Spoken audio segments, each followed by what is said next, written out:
Shalom, jemaat yang diberkati Tuhan. Perkenankan dari studio multimedia Marturia Jemaat Gemim Bukit Kasih, Girian Permai, wilayah Bitung 13. Kami akan menuntun dalam bacaan MTPJ dari tanggal 6 sampai 12 November 2022. Mengawali, mari kita berdoa. Kami memuji dan memasyurkan nama-Mu Tuhan Yesus yang baik. Engkau yang sudah memberkati kami jemaat-Mu. Layakkan kami dan perkenankan kami saat ini untuk membaca firman-Mu dalam menjabarkan trilogi pembangunan jemaat dari tanggal 6 sampai dengan 12 November 2022. Ini kami Tuhan yang telah siap untuk melayani saat ini. Dalam nama Tuhan Yesus kami mengucap syukur kepadamu. Amin. Jemaat yang diberkati Tuhan, kita membaca firman Tuhan dalam kitab Keluaran 20 ayat 1 hingga ayat yang ke-17. Judul ke-10 firman. Lalu Allah mengucapkan segala firman ini. Akulah Tuhan Allahmu yang membawa engkau keluar dari tanah Mesir, dari tempat perbudakan. Jangan ada padamu Allah lain di hadapanku. Jangan membuat bagimu patung yang menyerupai apapun yang ada di langit di atas, atau yang ada di bumi di bawah, atau yang ada di dalam air di bawah bumi. Jangan sujud menyembah kepadanya atau beribadah kepadanya. Sebab aku Tuhan Allahmu adalah Allah yang cemburu, yang membalaskan kesalahan bapa kepada anak-anaknya, kepada keturunan yang ketiga dan keempat dari orang-orang yang membenci aku. Tetapi aku menunjukkan kasih setia kepada beribu-ribu orang, yaitu mereka yang mengasihi aku dan yang berpegang pada perintah-perintahku. Jangan menyebut nama Tuhan Allahmu dengan sembarangan, sebab Tuhan akan memandang bersalah orang yang menyebut namanya dengan sembarangan. Ingatlah dan kuduslah hari Sabat. 6 hari lamanya engkau akan bekerja dan melakukan segala pekerjaanmu. Tetapi pada hari ke-7 adalah hari Sabat Tuhan Allahmu. Maka jangan melakukan sesuatu pekerjaan, engkau atau anakmu laki-laki, atau anakmu perempuan, atau hambamu laki-laki, atau hambamu perempuan, atau hewanmu, atau orang asing yang ada di tempat kediamanmu. Sebab 6 hari lamanya Tuhan menjadikan langit dan bumi, laut dan segala isinya, dan ia berhenti pada hari ke-7. Itulah sebabnya Tuhan memberkati hari Sabat dan menguduskannya. Hormatilah ayahmu dan ibumu, supaya lanjut umurmu di tanah yang diberikan Tuhan Allahmu kepadamu. Jangan membunuh, jangan berzina, jangan mencuri, jangan mengucapkan saksi dusta tentang sesamamu, jangan mengingini rumah sesamamu, jangan mengingini istrinya, atau hambanya laki-laki, atau hambanya perempuan, atau lembunya, atau keledainya, atau apapun yang dipunyai sesamamu. Demikian bacaan Alkitab. Mari kita lanjutkan dengan bacaan MTPJ dari tanggal 6 sampai 12 November 2022 dengan tema bulanan Firman Tuhan Allah berkuasa memulihkan, dan tema mingguan Firman Tuhan pedoman kehidupan. Alasan pemilihan tema. Kata pedoman memiliki pengertian alat untuk menunjukkan arah atau tujuan. Pengertian lainnya adalah sebagai kumpulan ketentuan dasar atau pokok tertentu yang memberi arah bagaimana sesuatu harus dilakukan. Pedoman menjadi pegangan atau petunjuk untuk melaksanakannya.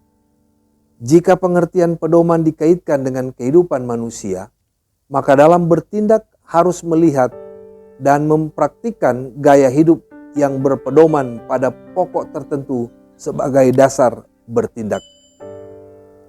Sebagai orang Kristen, Alkitab yang diimani sebagai firman Tuhan merupakan pedoman bagi segenap umat yang percaya pada Yesus Kristus sebagai Tuhan dan Juru Selamat dunia.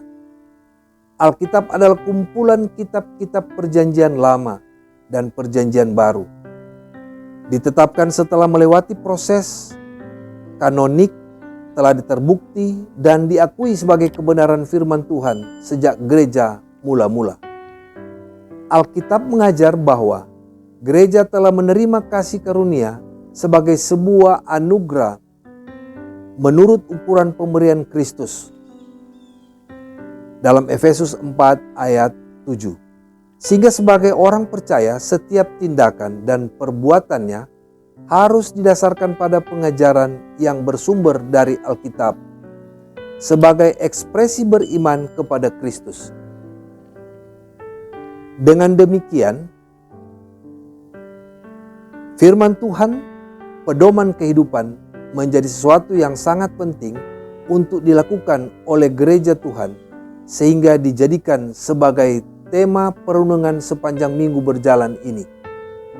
Diharapkan hal ini akan memperlengkapi warga gereja melaksanakan panggilan iman yang bertitik tolak dari berita Alkitab.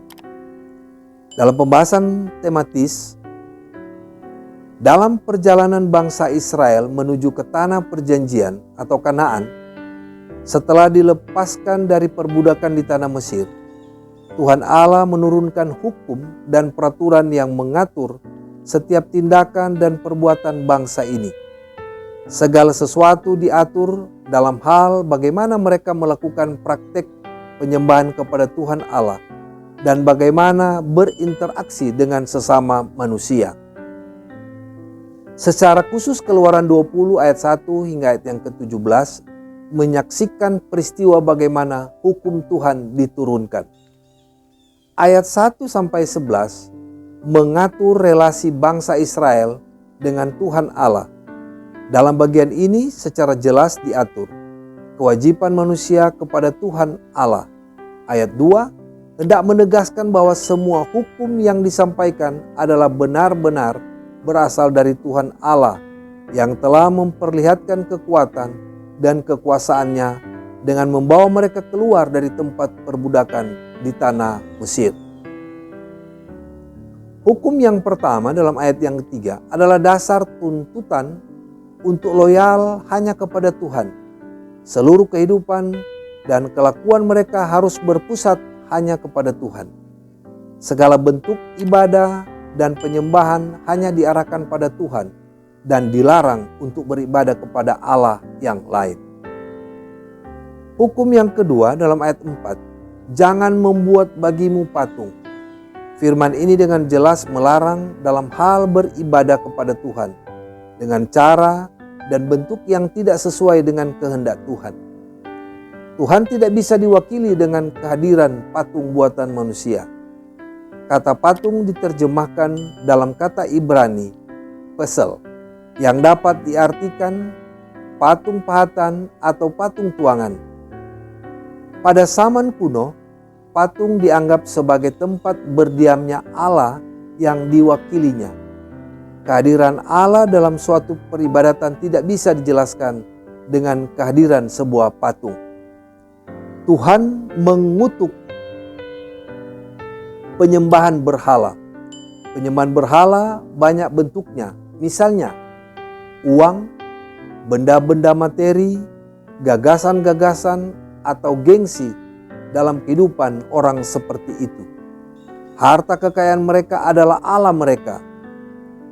Hukum yang ketiga dalam ayat 7, jangan menyebut nama Tuhan dengan sembarangan.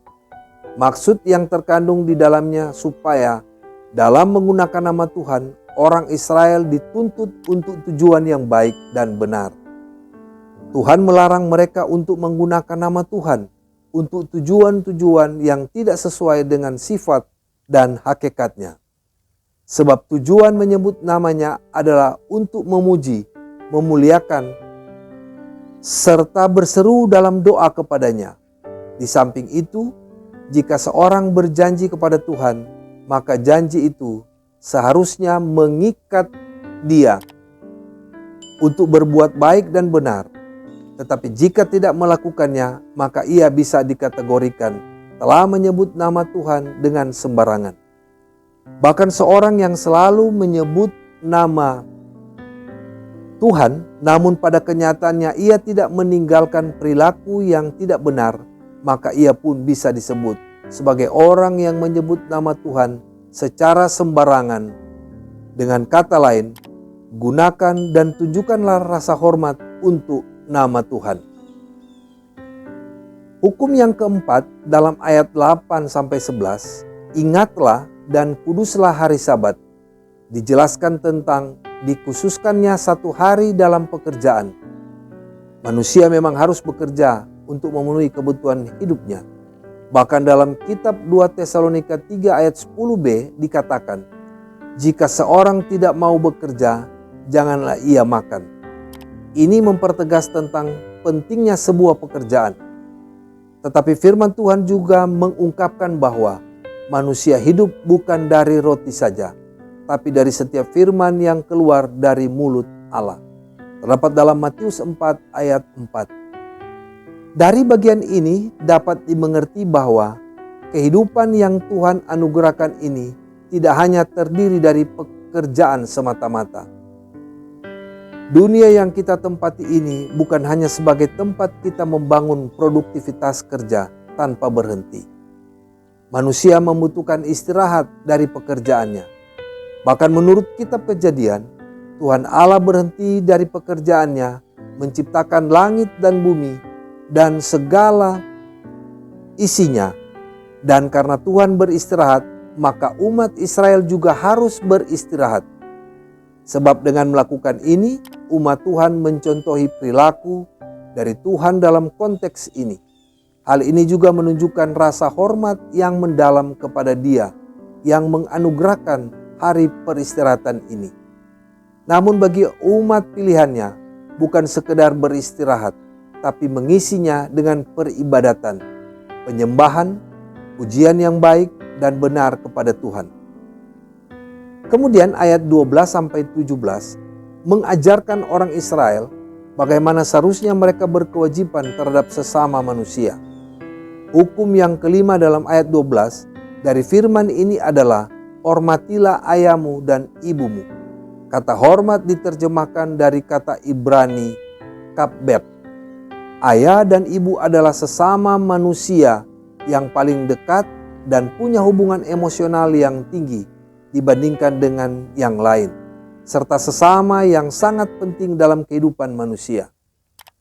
Tujuan pemberian firman ini adalah selain untuk mengajar dan menjaga sikap anak-anak terhadap orang tua, juga supaya mereka tidak menilai rendah dan memperlakukan orang tua secara keras dan kasar karena usia sudah lanjut. Hal ini juga untuk menjaga kesinambungan keluarga serta rasa solidaritas yang tinggi di kalangan bangsa Israel akan tetap terjaga. Karena jika firman ini ditaati dan dipatuhi, maka masyarakat secara luas akan merasakan dampak positif yang ditimbulkan dari perilaku generasi yang baik ini. Hukum yang keenam ayat 13, jangan membunuh. Tuhan Allah menghendaki supaya nyawa manusia orang harus dijaga dan dipelihara, bahkan dihormati karena mereka juga adalah ciptaan Tuhan. Hukum yang ketujuh ayat 14, jangan berzina. Dalam bagian ini memperlihatkan bahwa Tuhan hendak menjaga ikatan lembaga perkawinan itu untuk tidak dicemari dengan perbuatan-perbuatan yang bertentangan dengan seksualitas yang normal dan baik. Persinahan dalam konteks ini dapat diperluas bukan hanya pada pasangan suami istri, tetapi juga pada pasangan yang belum menikah. Seksualitas adalah anugerah Allah dan karena itu harus dijaga kesucian dan kemurniannya. Persinahan, homoseksualitas, dan dosa-dosa seksual lainnya adalah pelanggaran terhadap perintah ketujuh. Hukum yang kedelapan dalam ayat 15, jangan mencuri. Firman ini berarti tidak boleh mengambil barang atau milik orang lain, sesuatu yang bukan milik kita. Janganlah diambil. Hukum yang ke-9 dalam ayat 16, jangan mengucapkan saksi dusta tentang sesamamu. Firman ini memiliki tujuan yang baik, yaitu untuk memastikan supaya sesama manusia diperlakukan sama, jujur dan adil. Awalnya firman ini diberikan untuk melindungi hak seseorang yang tertuduh di pengadilan. Dikandung maksud agar orang yang memberikan kesaksian dapat berkata benar dan jujur sehingga tidak ada yang dirugikan. Dampak dari firman ini adalah supaya kejujuran dalam berkata menjadi bagian setiap keluarga dan masyarakat yang ada. Hukum yang ke-10 dalam ayat 17, jangan mengingini rumah sesamamu. Firman ini bisa diperluas pengertiannya dengan jangan mengingini milik orang lain seperti harta, istri atau suami, hewan peliharaan, dan lain sebagainya. Keinginan manusia tidak ada batasnya. Karena itu, mengingini kepunyaan orang lain dan tidak pernah puas dengan apa yang dimiliki akan membuat tidak bersyukur dan berbahagia. Dapat membuat manusia menyalahgunakan uang. Jemaat yang diberkati Tuhan, makna dan implikasi firman. Pertama, kasih Tuhan Allah telah lebih dahulu dinyatakan dan dialami oleh bangsa Israel ketika Tuhan Allah membawa mereka keluar dari tanah perbudakan. Kasih Tuhan Allah ini secara utuh dan sempurna telah dinyatakan melalui anaknya Yesus Kristus bagi gereja dengan memberikan tubuh dan darahnya untuk menebus umat manusia dari perbudakan, dari perhambaan dosa.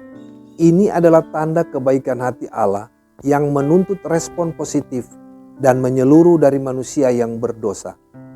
Inilah tanda bahwa Tuhan Allah ingin merekonsiliasi hubungan yang benar dan utuh dengan manusia.